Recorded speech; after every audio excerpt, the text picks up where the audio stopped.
All right, beautiful. Perfect. I mean, my parents weren't really excited about, first of all, they weren't really very excited about the fashion, and then when I went into the acting thing, they were like, wow, this is getting out of control. Yeah, that's really good. I went to college to study fashion design, which is what my focus always was. I wanted to be a fashion designer.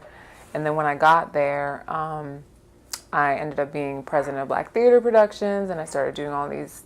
So it was kind of, it came very unexpectedly, and it wasn't in the plan, and then it just like slowly took over my life. Ngozi. Sorry. I think the experience in high school sparked my interest in acting and performing because it was the first play I'd ever done, and then I got nominated for an award at the Kennedy Center, and it was just like, I didn't even really think I knew what I was doing. So when I got to college, I decided to explore it and get more into it. And then I got into in front of the scenes and behind the scenes. Of all of my children, you are the one most capable of leading Kemet. I've always been very fascinated by ancient Egypt, and I've been also frustrated with how Hollywood and just the media in general portrays Egyptians. You never see people of color. They're always have British accents. It's like very strange what happens with stories about ancient Egypt, and I always knew I could play someone, so I wanted to find a story that resonated with me. And my god, Amun-Ra, spoke, saying, "Welcome, my sweet daughter." I think everyone knows Cleopatra, Nefertiti, and then when I heard about Hatshepsut, I felt like I had to do it because this is a woman who ruled successfully as pharaoh for over 20 years, but then they also tried to erase her from history. So it's just like letting people know about her story then felt like it was like a responsibility for me to do it. And although I lived many lifetimes ago, my legacy lives on. It lives on in the Liberian women who... Hatshepsut, I saw it as a very female empowering story because she was living in a world that didn't believe that women should be pharaoh. It was actually like just not a part of the code. Like the pharaoh was referred to as the son of, sort of the son of God, which obviously it wasn't daughter of God.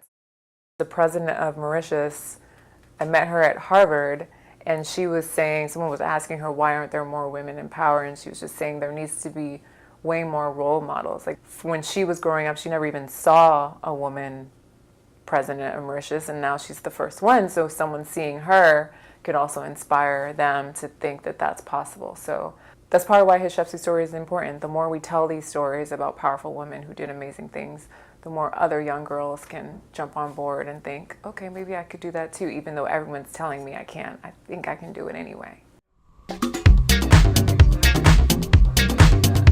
There's been a lot of blowback, and I know that it hinders me to some degree about my hair. It's been a topic of discussion from agents, from when I used to model, it was an issue, and now like in the Hollywood industry, agents bring it up all the time as something they don't understand or how they can sell, because people don't really, if you don't look like the typical woman with the weave on, they don't really know what to do because they don't know, oh, they can't go, oh, she's the younger version of Gabrielle Union, or she's the younger version of whatever. I got rejected this morning, y'all. I'm so used to it now that I'm just like, okay. I love morphing and changing into different people, and so I have no problem looking like something else, but I do find it kind of frustrating that as a Black woman with dreadlocks, I have to then make a conscious effort to try to present myself a different way to get a job. Whereas if Becky with blonde hair decides to go get an agent, it's not going to be a problem. And that's a little frustrating. But I've just decided that I'm just going to have to be who I am. I think there's been a big shift in the past 10 years. I've seen so many musicians and different people with locks in the Africa space. There's a lot of Nigerian artists with dreadlocks. In South Africa, I was seeing dreadlocks all over the place. In Ghana, I was seeing women with froze and natural all over the place. The television series I'm in African City, all of us pretty much have natural hair. It's just, I think it's picking up steam now. And even like my aunties and stuff who used to be like, you know, give me kind of the side eye, when they realize that my hair is real, they get very fascinated and they're like, oh, I want to be like you. And I'm like, okay. But it was, you know, at the beginning, my dad was just kind of like, so when are you going to do your hair? I'll pay. I'm like, it's already done. Like, so. My definition of fashion is it's more than dress. It's an expression of like your worldview and self-concept. So going along with that, maybe African fashion is an expression of African worldview and self-concept to some degree. I design for like, you know, sort of the jet-setting, cosmopolitan woman who wants to have like a hint of African flair. Like it's for me, it's not literally African. It's inspired by Africa though, and African sensibility. And I love prints. I love bold colors. And my personal style, I always like a slight little masculine edge to it. I like to be feminine. I like a little like power clothes, you know. So I have a health blog. It's called Raw Girl in a Toxic World. And all kinds of people read my blog. I've had meat eaters come up to me and say, I read your blog because I feel like you're not judging me. And I'm like, I'm not judging you. So I don't really ever preach at anybody. I believe that you should lead by example. And I'm a student of nutrition. So I really believe in biodiversity. I don't think that every single person should be vegan. That's not my belief. And I actually think that everybody's body and genetics requires a different kind of diet. First of all, I've been vegan since I was like 13, right? So it's not gonna change. People always like, when are you gonna get on that meat bandwagon? I'm like, no, sorry. I feel like, you know, over time, people have slowly come around to it. Just by being vegan and staying consistent, I've affected a lot of people around me, like my family and stuff. Like people used to make fun of me all the time, 24/7. You have a picture of Jesus over there on the wall that looks like Brad Pitt. I think you should take it down. I thought that scene was hilarious. But my character's worldview and my point of view are definitely markedly different. And I think the best way to explain it is, Ngozi's Christian, and I'm Christian as well. She's a little bit rigid about her beliefs, and she's very like staunch about them.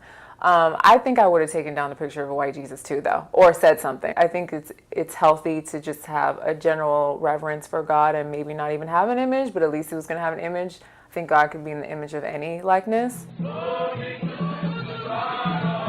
also hope that people kind of take the stigma off of the ancient deities and some of these, like the Orishas and the different things that people used to worship that were not, you know, the Western things that were brought in, just because that's what was there before these people came.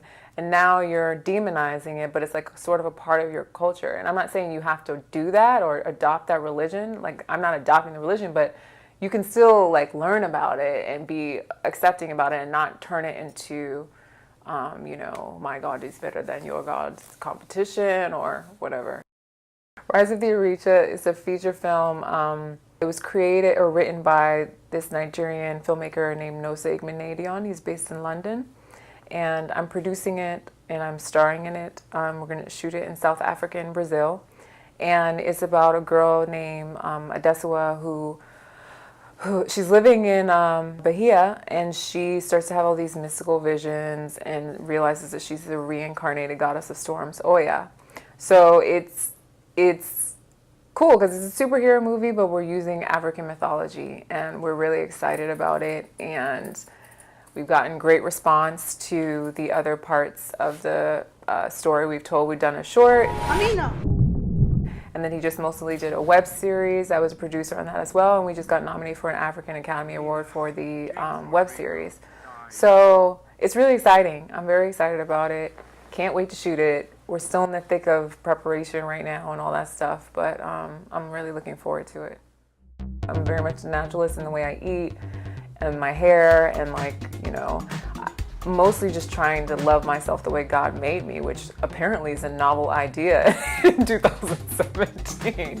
I just want to be able to be me and thrive in this world, which as a Black person is, you know, it could be a challenge, but you can just decide to do it. I hope that by being me and by expressing all the talents that I have, that I inspire other people to do the same, because I really feel like that's what we're here to do. We're here to maximize the talents that we were given, and if we squander them, it's essentially a sin. I feel like it's a sin to not do what you were meant to do or express the talents that you have.